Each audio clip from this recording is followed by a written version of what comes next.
Bismillahirrahmanirrahim. Assalamualaikum warahmatullahi wabarakatuh. Sahabat-sahabatku sekalian yang mudah-mudahan senantiasa dijaga oleh Allah Subhanahu wa taala. Pada kesempatan kali ini saya akan berbagi sharing pengalaman kepada teman-teman, terutama teman-teman yang masih baru mau belajar atau masih dalam tahap belajar menggunakan forklift dan masih awam sekali. Jadi teman-teman, terutama yang belum bisa mengendarai mobil, ya kalau mau belajar jangan khawatir, jangan takut, karena insya Allah forklift ini lebih mudah daripada mengendarai mobil atau daripada belajar mengendarai mobil. Karena apa? Ya, karena banyak hal sih ya, nanti saya jelaskan. Ya, karena pertama diantaranya adalah forklift ini gasnya tidak sesensitif mobil itu, ya. Karena dulu saya pernah belajar mobil, awal-awal itu yang paling sulit itu gasnya, sama mengenai mengimbangi masalah kopling dan gas itu ya, itu jadi terasa kayak sulit kayak gitu ya. Kemudian giginya banyak gitu kan. Nah, untuk forklift baik itu yang matic maupun yang manual itu sama-sama mudah ya teman-teman. Kalau yang manual itu apa ya, ada koplingnya juga sih, ada koplingnya juga dan ada giginya, tapi tidak seribet mobil. Dan insya Allah teman-teman pasti bisa, gampang sekali memahaminya kayak gitu kan. Nah, jadi teman-teman mulai saat ini kalau teman-teman mau belajar, belajar saja ya. Mau training K3 nggak usah takut ya, karena dulu saya kan pernah training K3 ngambil SEO itu ya. Nah, itu awal-awalnya saya itu kan khawatir ya teman-teman, takut, karena background saya itu sebagai pengajar, terus saya keahliannya di bidang IT. Itu pun pengajarnya pengajar agama, ya, ngajar tahsin, tajwid, ya ilmu-ilmu agama gitu kan, kemudian fikih dan sebagainya. Nah, tiba-tiba saya beralih profesi, ya, ya untuk kenapa saya beralih profesi ya pasti teman-teman tahu lah ya, gimana seorang guru itu di negeri ini masih kurang dihargai gitu kan, pahlawan tanpa tanda jasa. Nah, dan juga pemasukannya tidak tidak mencukupi, akhirnya saya beralih profesi menjadi apa namanya, kerja di manufaktur atau pabrik. Nah, qadarullahnya saya forklift kayak gitu kan. Tiba-tiba saya langsung ditempatin di bagian operator forklift kayak gitu kan, yang megang forklift. Nah, ketika saya itu apa namanya mau training, saya panik sekali teman-teman. Sampai saya tanya ke bagian apa namanya petugasnya ya, petugas K3 itu ya, petugas training K3, saya nanya, "Mbak, kalau saya belum bisa ngendarai mobil gimana Mbak?" gitu kan. "Apakah nanti di sini diajarin step by stepnya gitu?" Waduh, harus bisa mobil katanya kayak gitu kan. Nah, itu ternyata keliru ya teman-teman.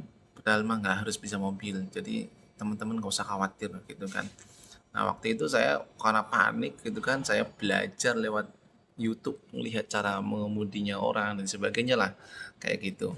Lihat teorinya, tapi ternyata gampang banget. Jadi teman-teman ya cukup melihat video ini aja, insya Allah sudah bisa membantu teman-teman untuk bisa belajar atau ngambil SEO gitu ya. Nah, ini pembukaan yang cukup panjang ya. Nah, kemudian yang selanjutnya kita perlu ketahui dalam penggunaan forklift itu ada APD yang perlu digunakan. APD itu apa? Alat pelindung diri. Di antaranya adalah sepatu safety ya teman-teman. Ini sepatu safety ya. Sepatu safety ini bisa dikatakan wajib ya teman-teman. Sepatu safety itu wajib sekali, karena apa? Ya semua perusahaan kayaknya nggak ada yang tidak memprioritaskan sepatu safety. Nah, kemudian yang kedua adalah helm ya, helm ini ya, helm. Tetapi untuk helm ini tidak semua perusahaan memprioritaskan dalam menggunakan ini. Nah, contohnya kayak di tempat saya ini, helm itu tidak apa ya, tidak wajib gitu kan. Karena kan mungkin di bagian dalam warehouse dan sebagainya ini, jadi apa ya, pokoknya jarang yang pakai helm lah ya. Jadi tidak diprioritaskan di situ. Kemudian ada rompi, biasanya ya rompi. Nah, kalau ini biasanya itu untuk pekerja yang ada di luar ruangan kayak gitu, atau yang di malam hari. Nah, teman-teman nanti kalau misalkan mau training forklift kayak gitu kan, mau ujian dan sebagainya, ya dasar-dasarnya ketika kita mau menaiki forklift itu ada dasar-dasarnya ya. Pertama, ketika kita naik, teman-teman naiknya itu dari sebelah kiri forklift, ingat itu ya. Dan pegang handle-nya dulu, baru kaki kiri naik, lalu seperti ini.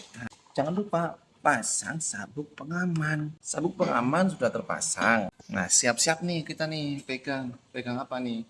Pegang setirnya dengan tangan kiri. Nah, bedanya apa sama mobil? Ini lihat nih teman-teman ya. Forklift itu setirnya sensitif sekali nih. Tuh, tuh. Nah, bisa muter kayak gitu tuh. Coba kalau kita hitung ya berapa ya. Kita hitung, kita lurusin dulu. Lurusin ya. Hitung nih. 1, 2, banyak gitu loh. Nah, inilah yang menyebabkan forklift itu lebih mudah karena dia setirnya tuh sensitif, bisa muter-muter jauh banget sehingga memudahkan untuk belok-belok di tempat sempit kayak begitu. Dan di sini ya memang menggunakan tangan satu ya, nggak boleh pakai tangan dua ya, karena apa?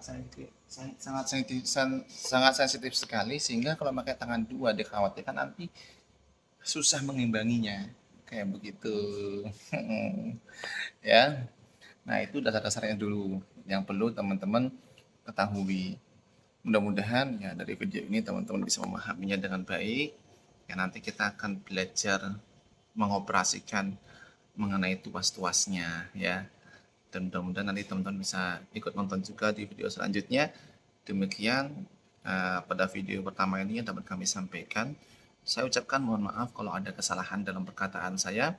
Assalamualaikum warahmatullahi wabarakatuh.